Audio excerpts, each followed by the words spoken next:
दिनांक 21 मे 2020 ला उत्कृष्ट टिप्पणकरी शेतमजूर ज्ञानेश्वर नान्ने राहणार देवरा यांना सर्व मान्यवरांच्या उपस्थितीत तसेच शासनाच्या मार्गदर्शक सूचनेनुसार फिजिकल डिस्टन्सिंग ठेवून राजीव गांधी कृषीरत्न पुरस्कार प्रदान करण्यात आला।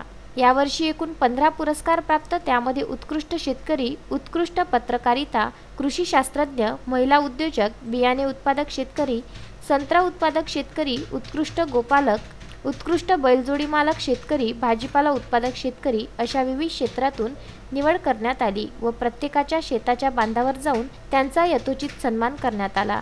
या प्रसंगी आयोजक व राजीव गांधी कृषी विज्ञान प्रतिष्ठानचे अध्यक्ष प्रकाश साबळे तसेच माजी मंत्री वसुधा देशमुख, माजी आमदार वीरेंद्र जगताप, नरेशचंद्र ठाकरे, तालुका काँग्रेस कमिटीचे अध्यक्ष तसेच शेतकरी निवड समितीच्या पौर्णिमा सवाई यांच्यासह अनेक मान्यवर उपस्थित होते।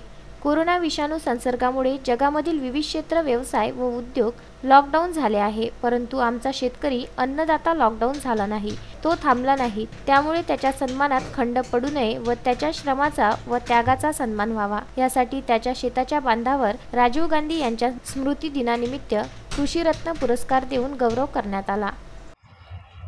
राजीव गांधी यांच्या स्मृती दिनानिमित्त आज 21 मेला दरवर्षीप्रमाणे गेल्या 14 वर्षापासून आम्ही राजीव गांधी कृषीरत्न पुरस्कार वितरण सोहळा सुरू केला।